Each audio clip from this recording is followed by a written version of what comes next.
دعوت media YouTube channel, محبت کا پیغام انسانیت کے نام۔ اب آئیے اسی ہستی کو میں آپ کے روبرو کرنے جا رہا ہوں۔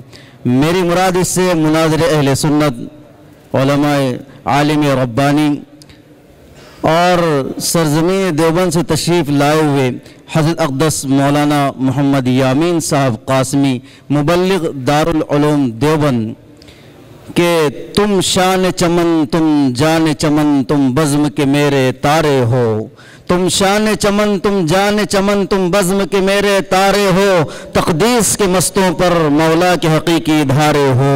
یہ مجمع تمہارا خواہاں ہے پیغام ہدایت سننے کو، یہ مجمع تمہارا خواہاں ہے پیغام ہدایت سننے کو، یہ سب جمع ہوئے ہیں محفل میں پیغام شریعت سننے کو۔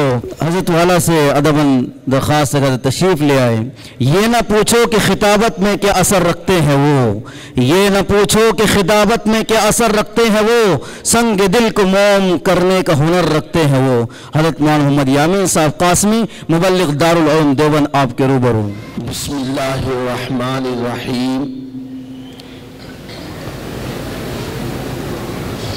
الحمدللہ رب العالمین والعاقبۃ للمتقین والصلاة والسلام علی سید المرسلین وخاتم النبیین سیدنا محمد وعلی آلہ واصحابہ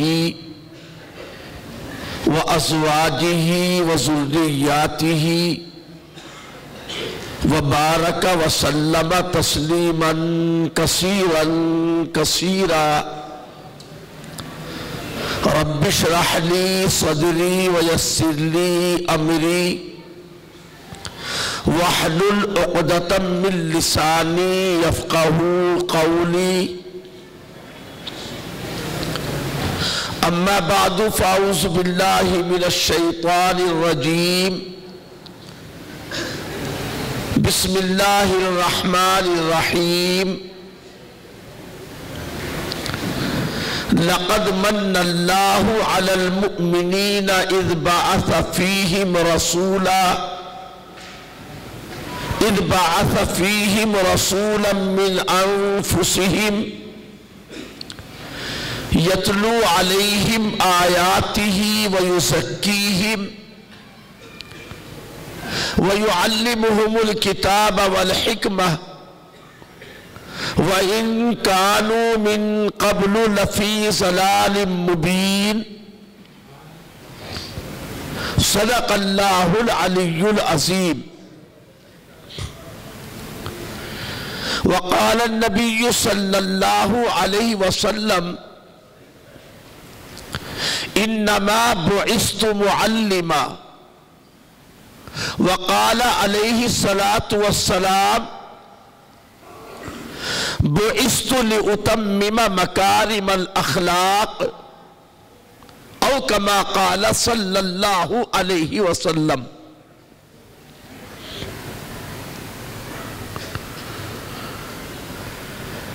اسٹیج پر رونق افروز اس علاقے کی بڑی بڑی عبقری دینی علمی شخصیات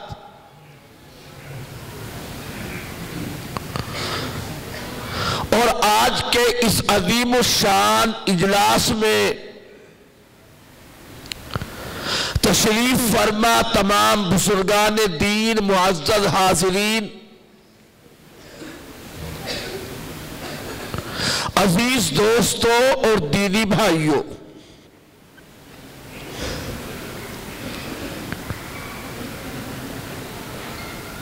یہ تو آپ کو معلوم ہے کہ آج کا یہ عظیم الشان جلسہ جمعیت علماء بالاپور کے زیر اہتمام، زیر انتظام یہاں منعقد کیا گیا ہے۔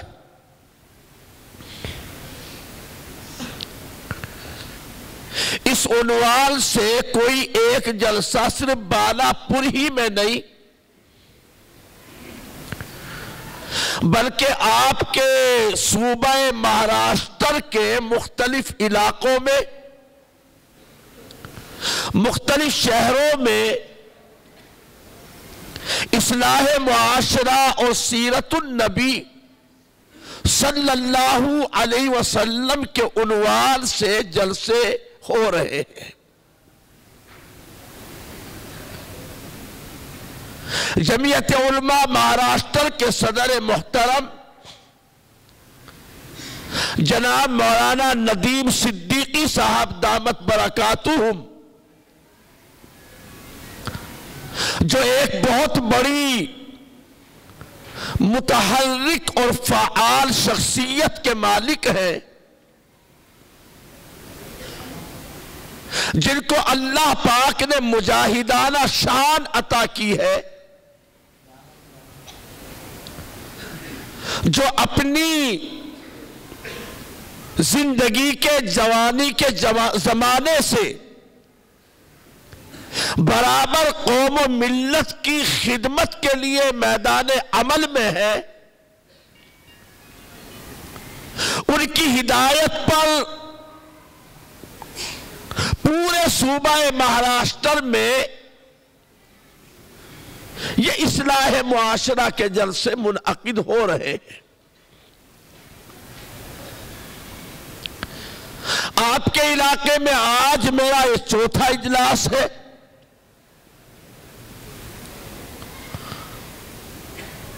15 نومبر تک برابر آپ کے اس علاقے میں مجھے آپ کی خدمت گزاری کرنی ہے۔ آپ دعا فرمائے کہ اللہ پاک مجھے ہمت دے، صحت و عافیت کے ساتھ دین کی باتیں، کام کی باتیں قرآن و حدیث کی روشنی میں اپنے بھائیوں تک پہنچانا، اللہ تعالیٰ مجھے اس کی توفیق نصیب فرمائے۔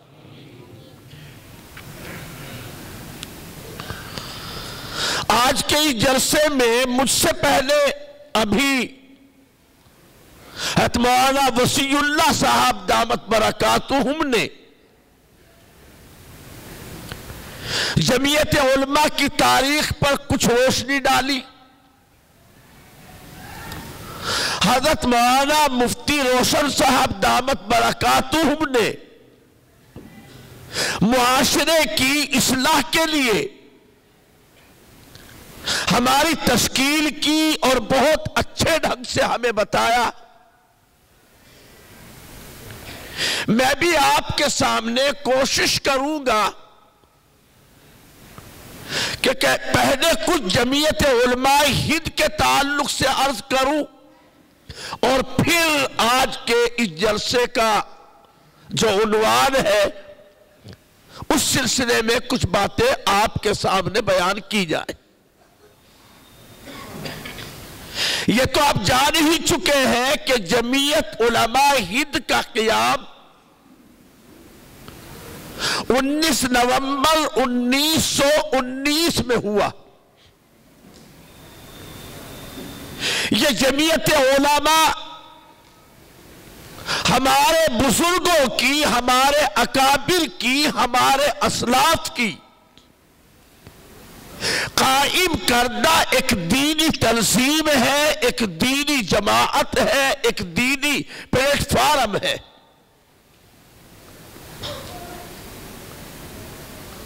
اور آپ یہ بھی جانتے ہوں گے کہ اس ملک ہندوستان میں اسلام اور مسلمانوں کی بقا اور تحفظ کے لیے ہمارے اکابر نے، بزرگان دین نے جان و مال کی قربانی دینے سے کبھی دریغ نہیں کیا۔ 1857 میں سب سے پہلی لڑائی باقاعدہ تیر و تلوار کے ساتھ انگریزوں کے روبرو ان کے آمنے سامنے ہو کر حاجی امداد اللہ مہاجر مکی تھانوی رحمت اللہ علیہ کی عمارت میں آپ کی کمانڈری میں اور آپ کی قیادت میں شاملی کے گڑھی کے میدان میں لڑی گئی. شاملی دلی سے کل 100 کلومیٹر کے فاصلے پر ایک قصبہ ہے. اب وہ باقاعدہ ایک ضلع ہے اور میرے اپنے گھر سے کل 12 کلومیٹر کے فاصلے پر ہے.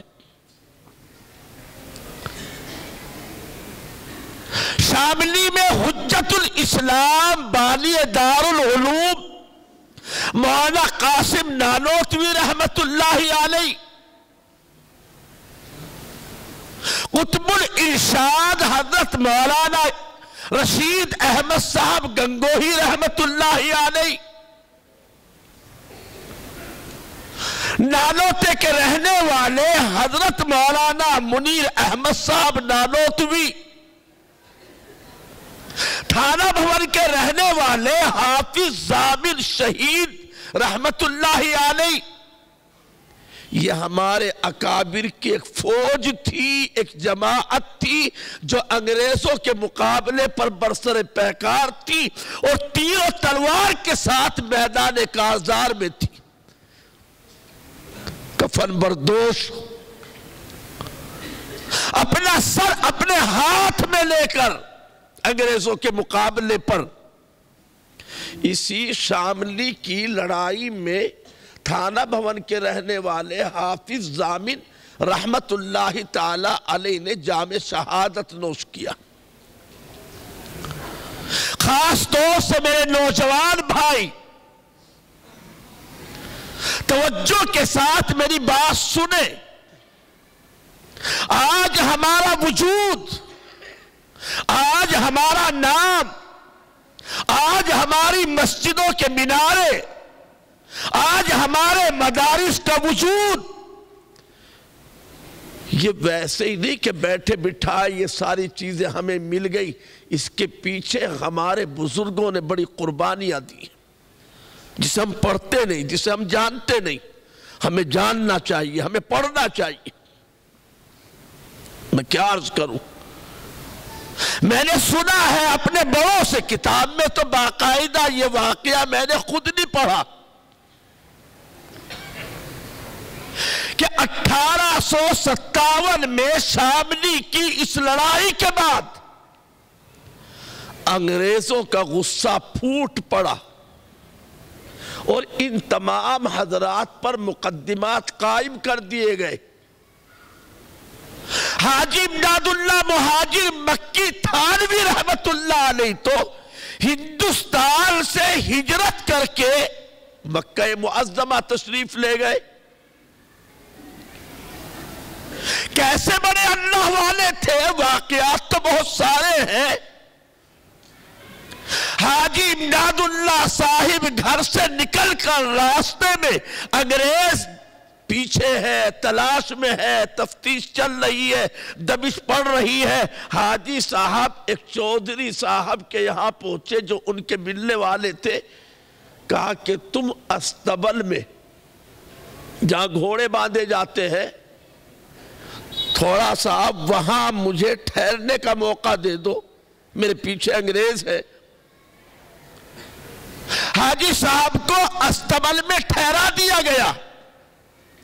ایک جانماز، ایک وضو کرنے کے لیے پانی کا لوٹا وہاں رکھ دیا گیا. انگریزوں کو بھنک لگ گئی. انگریز وہاں پہنچ گیا اور یہ کہہ کر ہمیں تمہارے گھوڑے دیکھنے ہیں. کوئی گھوڑا اگر ہم کو پسند آ گیا تو اسے ہم لینا چاہتے ہیں، ذرا اپنا استبل کھولو. چودھری صاحب کے تو پیروں سے زمین کھسک گئی. اب میں بھی گیا، میرے حاجی صاحب بھی گئے. حاجی صاحب کو یہاں رکھنے پر مجھ پر بھی بغاوت کا مقدمہ چلے گا. میری بھی گردن صاف ہے اور حاجی صاحب تو رنگے ہاتھوں پکڑے جائیں گے. دروازہ کھولنا مجبوری تھی.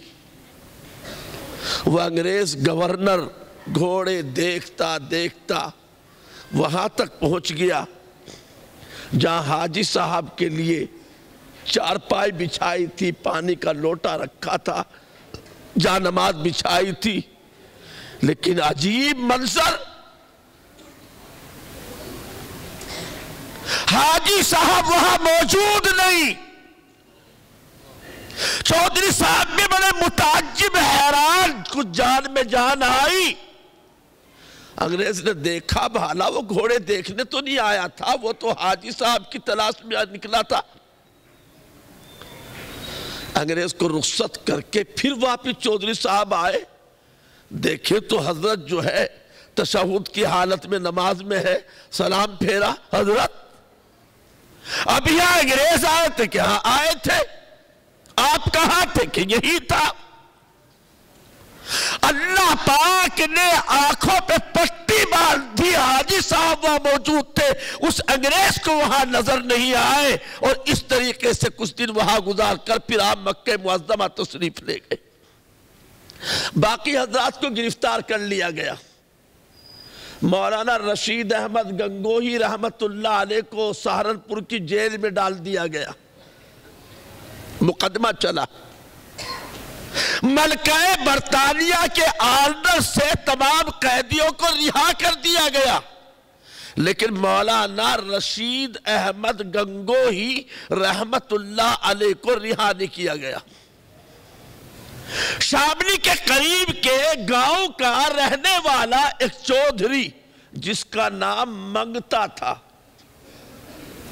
اس چودھری منگتے نے درخواست دی انگریز حاکم جج کے یہاں. سب کو رہائی مل گئی، ہمارے مولانا رشید احمد گنگوہی کو کیوں نہیں رہائی ملی؟ ان کو بھی آپ باعزت بری فرما دیجئے. انگریز جج نے یہ بات چودھری منگتے سے کہی کہ میاں تمہارا مولوی رشید کوئی چھوٹا موٹا مولوی تو ہے نہیں.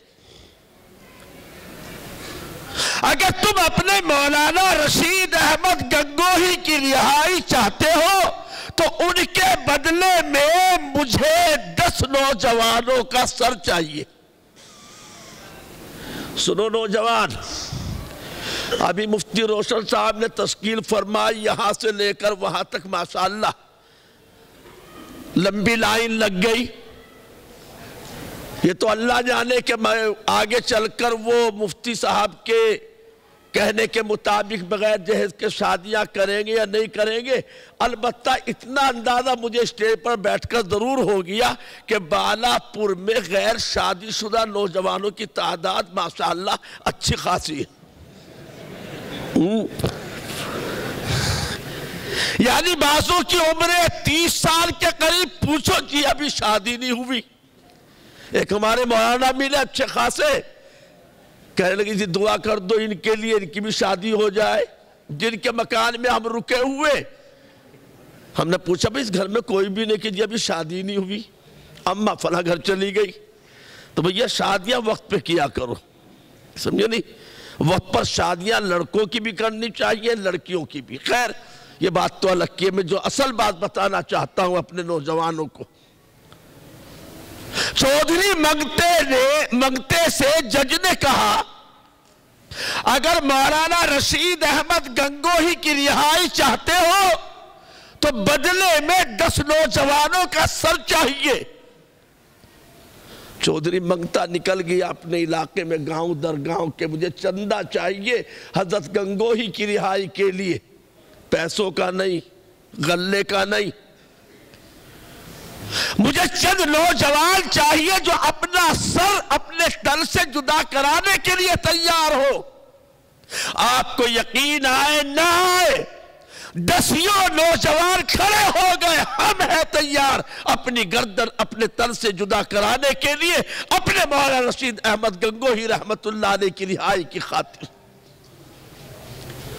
چودھری منگتا ان 10 نوجوانوں کو لے کر عدالت میں حاضر. جج صاحب آپ نے 10 نوجوانوں کا سر مانگا تھا، 10 حاضر ہے. بہکا کے پھسلا کے نہیں لایا ہوں، آپ ان سے پوچھ لیں، ان کے ابا بھی ساتھ میں آئے ہیں۔ جب نوجوانوں سے جج نے پوچھا تو نوجوانوں نے یہ بات کہی، جج صاحب آپ نے تو بڑا سستا سودا کیا ہے، اگر 100-200 جوان مانگے ہوتے تو انشاءاللہ یہاں اتنے ہی نوجوان اپنا سر کٹانے کے لیے تیار ہیں۔ جج نے اپنا قلم دانتوں میں دبا لیا اور پھر یہ بات کہی کہ میں کوئی سر کاٹنے کے لیے نہیں بیٹھا ہوں یہاں نوجوانوں کا، میں تو تمہاری مولانا رشید احمد صاحب سے سچی محبت کو دیکھنا چاہتا تھا اور تمہارے جذبے کا امتحان لینا چاہتا تھا۔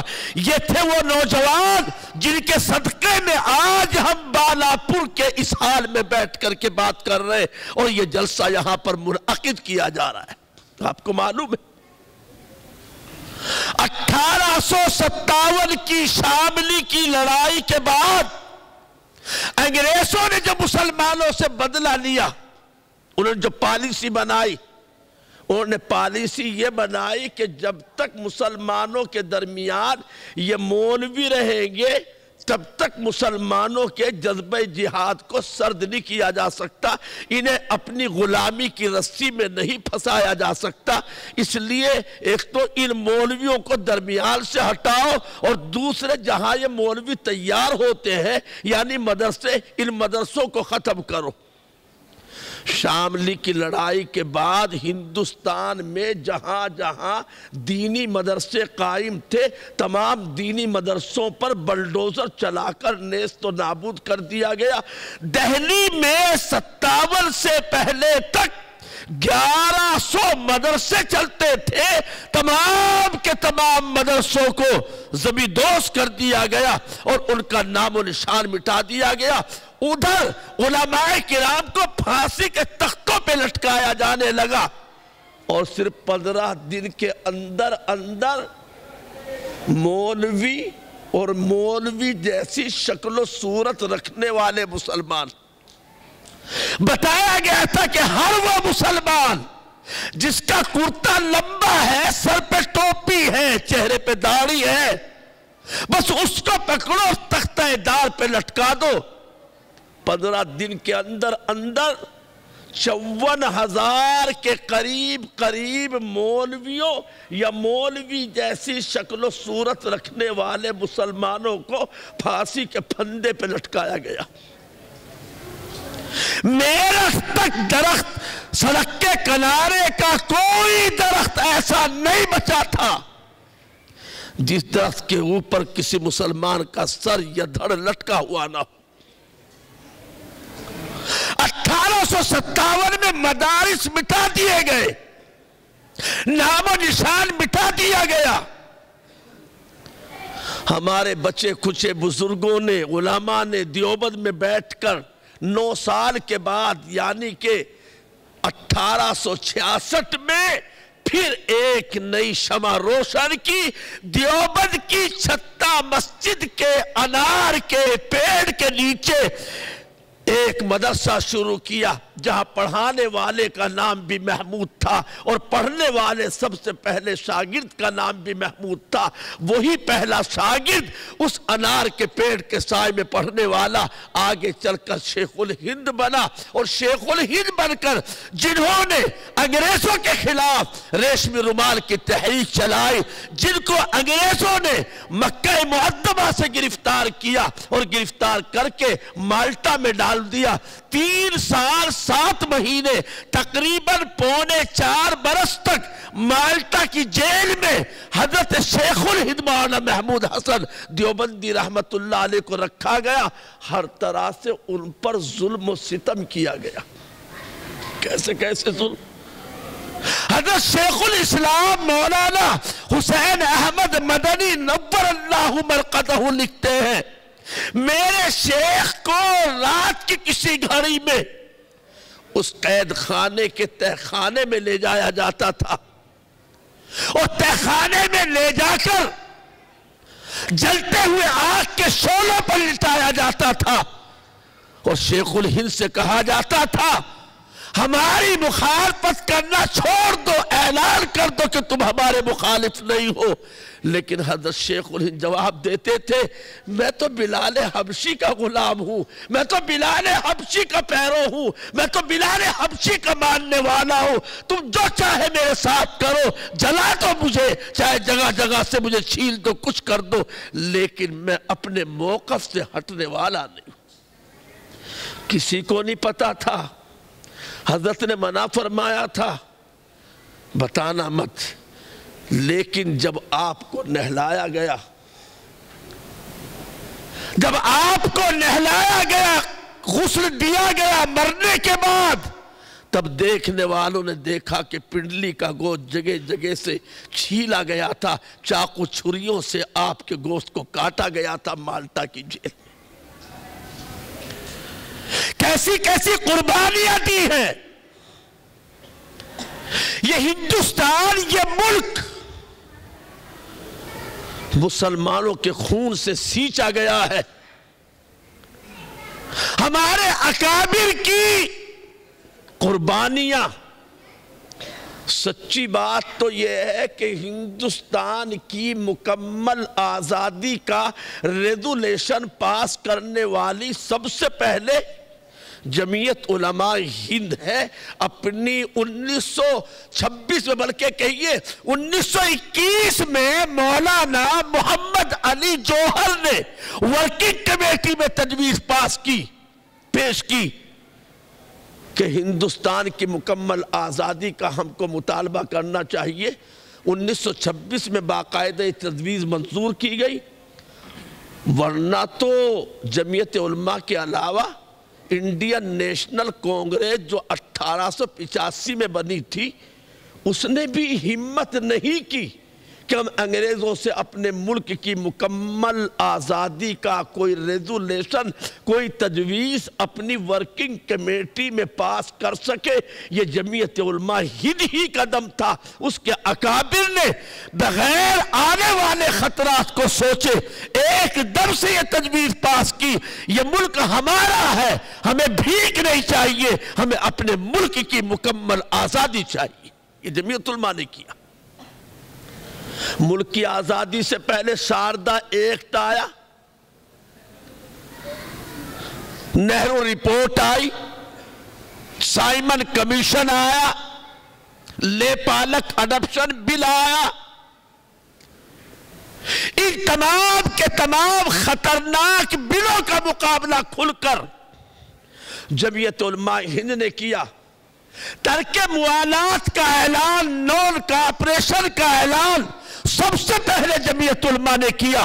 حضرت شیخ الہند مولانا شیخ الاسلام مولانا حسین احمد مدنی رحمت اللہ علیہ پر کراچی میں اس پر مقدمہ بھی چلا۔ حضرت مدنی رحمت اللہ علیہ نے یہ کہا تھا مسلمانوں کے لیے انگریزوں کی ملازمت کرنا، انگریزوں کی فوج میں بھرتی ہونا، انگریزوں کی پولیس میں ملازمت کرنا بالکل حرام ہے، اس لیے کہ انگریز مسلمانوں کو اپنی فوج میں بھرتی کر کے انہی کے ذریعے سے مسلمانوں کو قتل کراتے تھے۔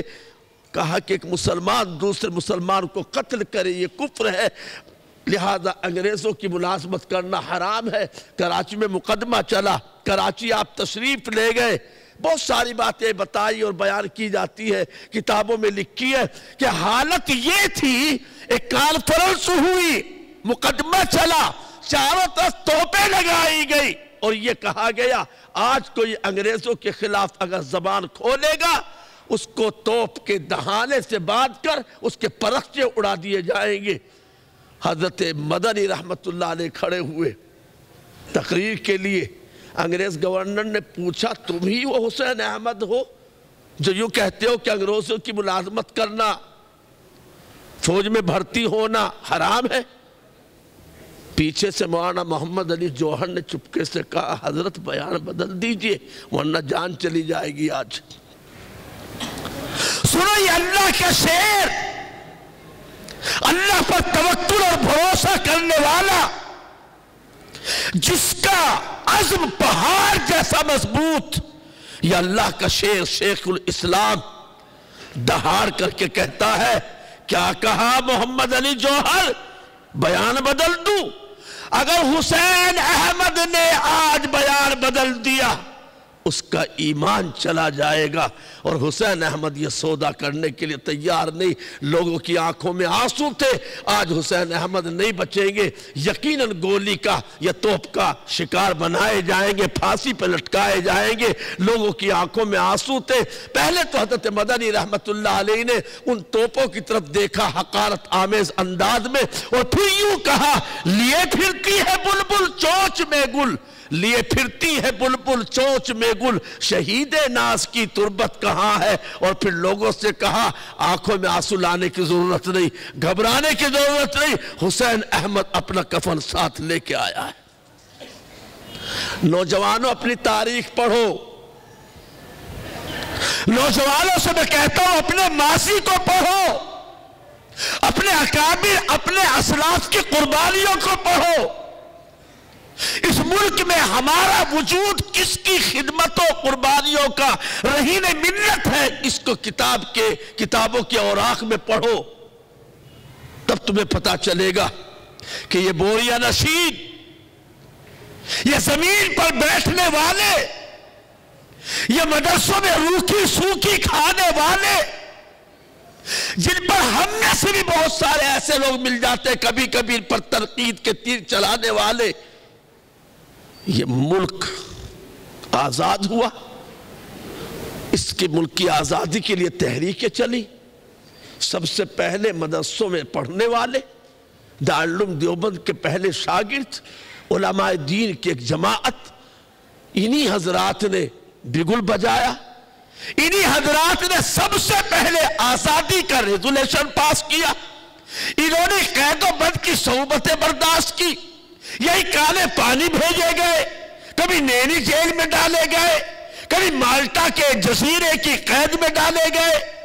جمعیت علماء ہند ملک کی تقسیم کے بعد جب ملک دو حصوں میں ڈیوائیڈ ہو گیا، پاکستان ایک الگ ملک بن گیا، اس کے بعد سے جمعیت علماء نے اپنے آپ کو پارلیمنٹری سیاست سے بالکل الگ کر لیا، اور الگ کر کے یہ طے کیا، اب بچے کھچے لٹے پٹے غریب ناخوادہ پسماندہ جو مسلمان یہاں ہندوستان میں بچے، اب ہم ان کی دین کی حفاظت کے لیے، ان کو دین پر قائم رکھنے کے لیے، ان کا مزاج دینی بنانے کے لیے، ان کی تربیت دینی انداز میں کرنے کے لیے اب محنت کریں گے، کام کریں گے۔ چنانچہ جمعیت علماء نے پھر جگہ جگہ دینی مکاتب قائم کیے، ہریانے میں، راجستھان کے علاقے میں، مختلف ملک کے حصوں میں، تاکہ مسلمانوں کے ایمان کو بچایا جا سکے۔ اور اللہ کا شکر ہے، وہ دن ہے، آج کا دن ہے، جمعیت علماء میدان میں ہے، ہر طرح سے ملک کی، ملت کی، قوم کی خدمت کرنے میں لگی ہوئی ہے۔ جب بھی کوئی موقع آتا ہے، اسلام پر حملہ کیا جاتا ہے، مسلمانوں پر ظلم کیا جاتا ہے، کسی بھی غریب کو ستایا جاتا ہے، کسی بھی پسماندہ کے اوپر طاقت دکھلائی جاتی ہے، جب بھی قانون کے خلاف کوئی قدم اٹھایا جاتا ہے، تو آنکھوں میں آنکھیں ڈال کر حکومت سے، سرکاروں سے، جمعیت علماء کے خدام اور جمعیت علماء سے وابستہ یہ حضرات بات کرتے ہیں، قانون کے دائرے میں رہ کر ملک کو ملت کی ترقی کے لیے، اپنے نوجوانوں کی بہتری کے لیے یہ کام کر رہے ہیں۔ چلیے عدالتوں کی لڑائی مولانا وسیع اللہ لڑیں گے، نوجوانوں کی مقدمات کی پیروی ہمارے مفتی روشن صاحب کریں گے، باقی دیگر معاملات کو دیگر علماء کرام ہینڈل کریں گے، مگر یہ کہ ہمارے اپنے اندر، ہمارے اپنے گھر میں، ہماری اپنی سوسائٹی میں، ہمارے اپنے رہن سہن میں، ہماری اپنی عبادات میں، ہمارے اپنے معاملات میں، ہمارے اپنے اخلاقی شعبے میں جو گراوٹ، جو کمزوری اور دین سے جو دوری آ چکی ہے، اس کی ذمہ داری کون لے گا ہم میں سے؟ ابھی مفتی روشن صاحب نکاح کی بات کر رہے تھے، صحیح بات یہ ہے کہ اس وقت ہندوستان کا مسلمان شادی بیاہ کے معاملے میں دین دین اور سنت نام کی کوئی چیز آس پاس دور تک نظر نہیں آتی.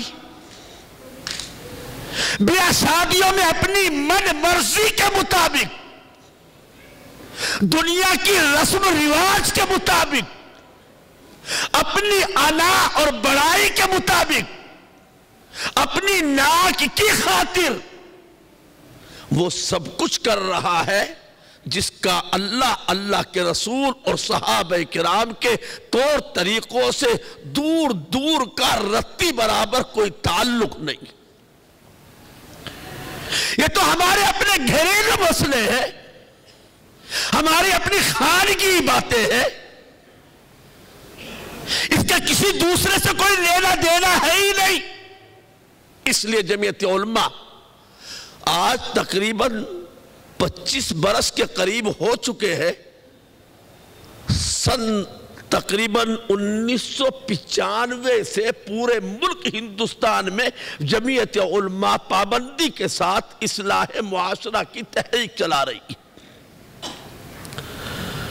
معاشرے کی اصلاح، ہمارے معاشرے میں، ہمارے رہنے سہنے میں، ہمارے سماج میں، ہماری سوسائٹی میں، ہمارے نوجوانوں میں، ہماری بچیوں میں، ہمارے گھروں میں، ہماری ماں بہنوں میں، ہمارے یہاں کی تجارت میں، ہمارے یہاں کے لین دین میں، ہمارے یہاں کے معاملات میں، ہمارے یہاں کے برتاؤ میں، ساری چیزوں میں دیکھنا پڑے گا آیا ہم اسلامی زندگی گزار رہے ہیں یا منمانی زندگی گزار رہے ہیں.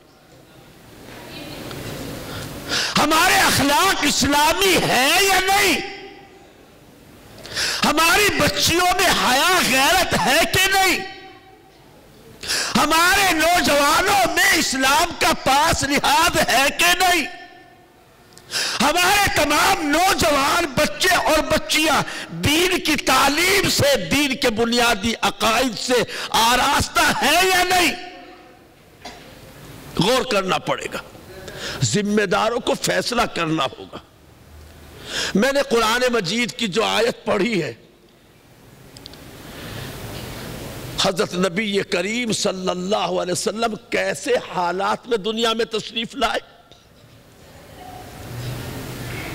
جب دنیا اپنی چول سے، اپنی اصلی جگہ سے ہٹی ہوئی تھی،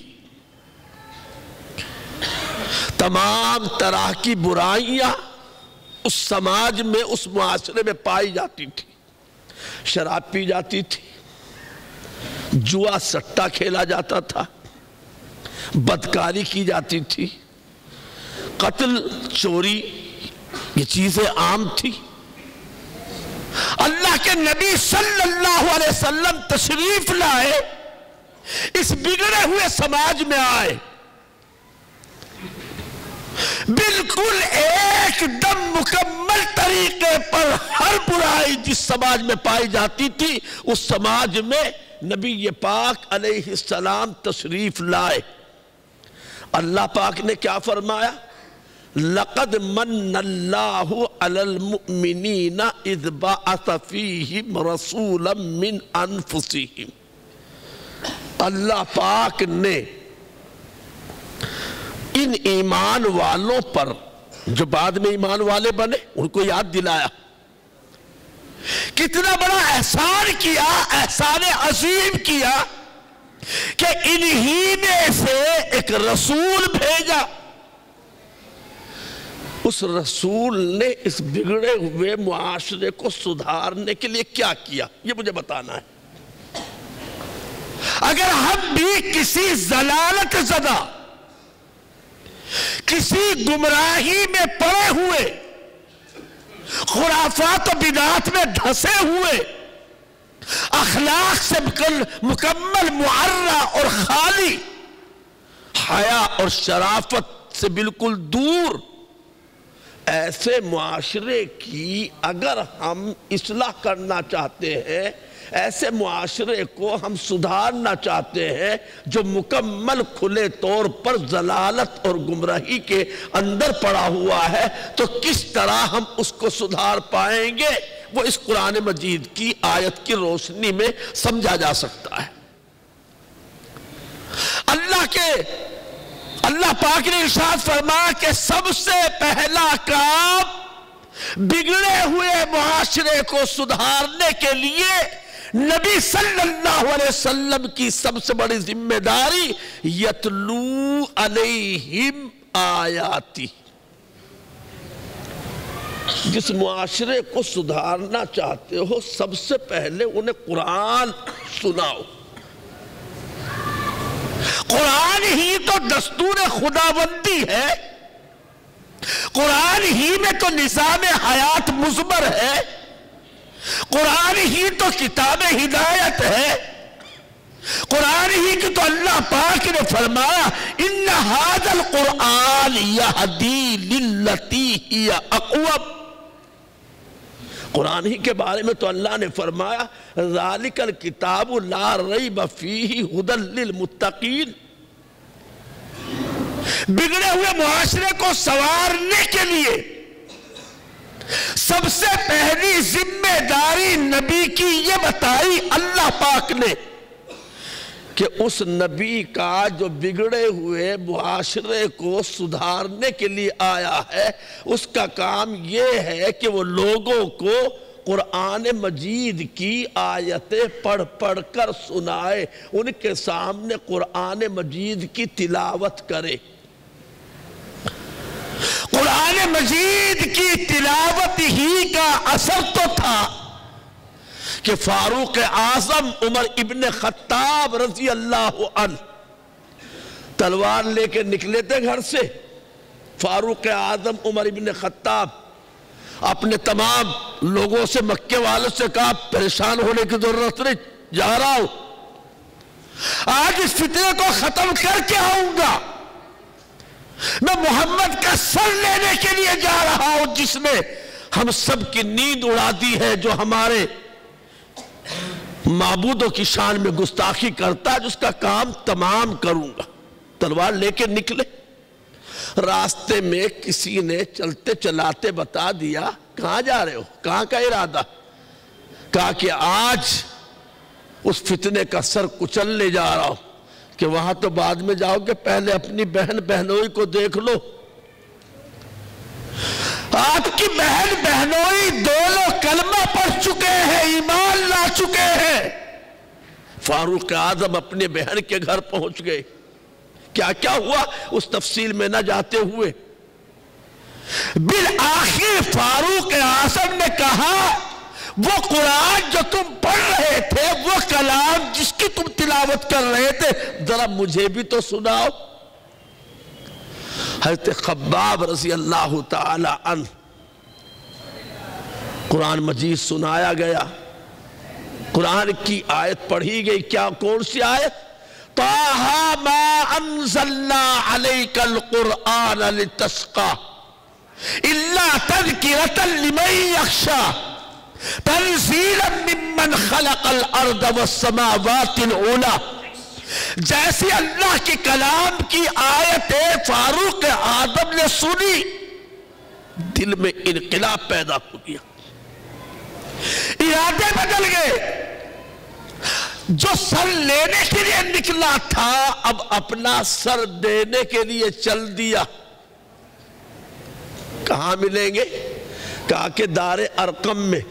یہ بھی یاد رہے فاروق اعظم عمر ابن خطاب رضی اللہ تعالی عنہ کو اللہ کے رسول نے اللہ سے مانگ کے لیا ہے۔